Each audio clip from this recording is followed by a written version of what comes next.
Bonjour à tous et bienvenue à la réserve naturelle marine de la Réunion, qui cette année fête ses 10 ans.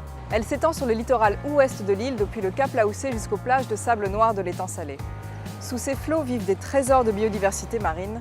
Enfilez votre maillot, nous partons les découvrir.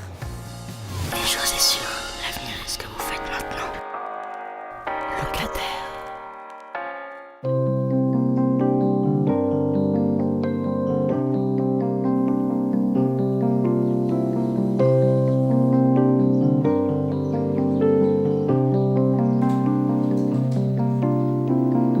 La réserve marine, elle a été créée en 2007, après un long temps de concertation à l'échelle locale, parce qu'en fait, il y avait eu une constatation d'une dégradation des récifs coralliens à La Réunion.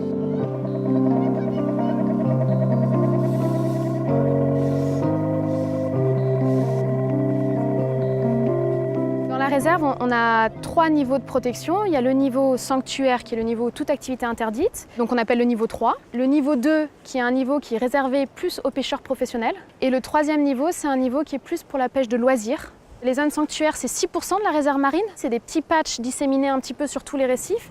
Les zones de pêche réservées à la pêche professionnelle, c'est à peu près 80% de la réserve. Et puis les zones de pêche de loisirs, c'est à peu près la moitié de la réserve, c'est 50% de la réserve marine. Les sucettes que vous voyez là-bas, ces grosses sucettes jaunes, en fait, délimitent la zone sanctuaire. Cette zone, elle a un rôle très important parce que les poissons et les animaux vont être tranquilles, vont pouvoir se reproduire dans cette zone-là. Et ensuite, les poissons, ils ne sont pas au courant qu'il y a une zone sanctuaire au-dessus d'eux, ils vont se disséminer partout sur le récif. Il y a 3 missions principales. Tout d'abord, surveiller. Donc c'est toutes les missions de sensibilisation et de police. Nous avons également la mission d'éducation pour le grand public, pour les scolaires, mais aussi pour les touristes. Il y a également l'amélioration des connaissances avec tous les suivis scientifiques. C'est le rôle de la cellule scientifique en fait, de rassembler toutes ces informations et de les apporter aux décideurs pour qu'ils puissent prendre des décisions avisées et qu'on puisse faire améliorer le milieu. Le matériel qui est là devant vous, en fait, c'est un matériel qui va être utilisé pour étudier l'état de santé du récif corallien. C'est un appareil photo dans un caisson. Il sert à prendre une photo rapprochée de ce qu'on appelle le substrat, donc c'est-à-dire la plupart du temps les coraux. Il y a 2 équipes qui vont partir à l'eau aujourd'hui pour faire ce suivi. Une première équipe qui déroule le décamètre sous l'eau. Ensuite, une deuxième équipe qui va arriver avec l'appareil photo et qui va poser l'appareil photo le long du décamètre pour prendre des photos le long de ce pentadécamètre. Ce qu'il faut savoir, c'est que c'est un suivi qu'on fait sur le long terme. C'est-à-dire qu'on peut avoir une image à un instant T du récif, savoir comment il va, mais le plus intéressant, c'est d'avoir la tendance, savoir si la courbe elle descend dans le rouge ou si au contraire, on est en train de s'améliorer.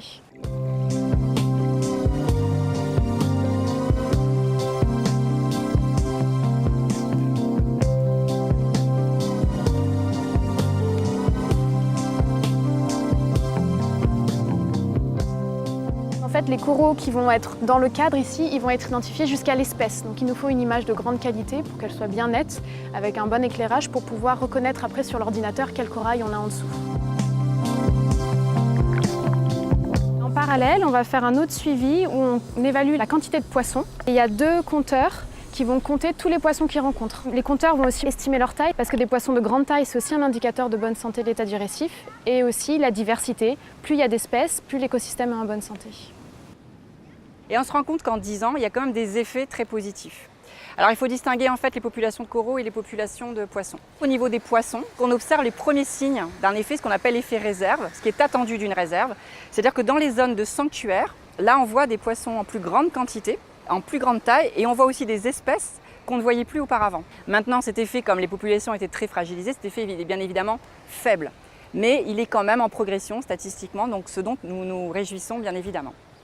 Certaines personnes disent que la réserve est un garde-manger, disent que la réserve pourrait éventuellement attirer les requins. On est loin, loin, loin d'être un garde-manger. Cette biomasse, cette quantité de poissons est encore trop faible pour pouvoir éventuellement attirer les requins.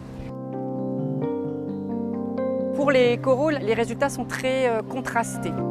On a tendance à avoir le corail qui meurt au fur et à mesure du temps. Pas sur tous les sites, il y a des sites quand même qui sont des sites en bonne santé. Mais ce qui se passe, c'est que c'est quand même une tendance. Donc c'est une tendance qui est observée depuis 20 ans, parce que ces suivis, on les fait depuis 20 ans. Et c'est vraiment lié à une pression qui est de plus en plus importante donc, de l'urbanisation et du bassin versant. Plus on va avoir de maisons, de développement sur le bassin versant, en fait, plus on va avoir tendance à avoir des eaux qui vont ruisseler et arriver dans le lagon. Et le lagon fait un genre de bassine où il récupère tous les polluants qui viennent de la route, les pesticides ou les insecticides utilisés en agriculture, tous les produits ménagers qu'on utilise, l'eau de javel par exemple.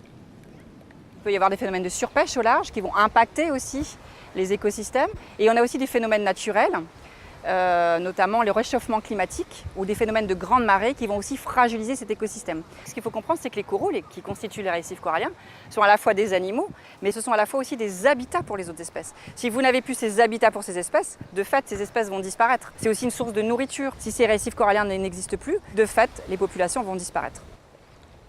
En fait, on a monté un réseau d'observateurs bénévoles qui s'appelle les Sentinelles du Récif. Et ces Sentinelles du Récif nous font remonter toutes les informations, toutes les observations qu'ils font sur le terrain, donc soit dans le lagon, soit en plongée. Si vous avez des photos ou des vidéos, c'est encore mieux. Voilà, donc tout le monde peut participer. Donc vous aussi, vous pouvez devenir une sentinelle du récif en signalant au numéro ci-dessous vos observations exceptionnelles lors de vos sorties en mer. Rendez-vous la semaine prochaine pour visiter le sentier sous-marin de l'Ermitage.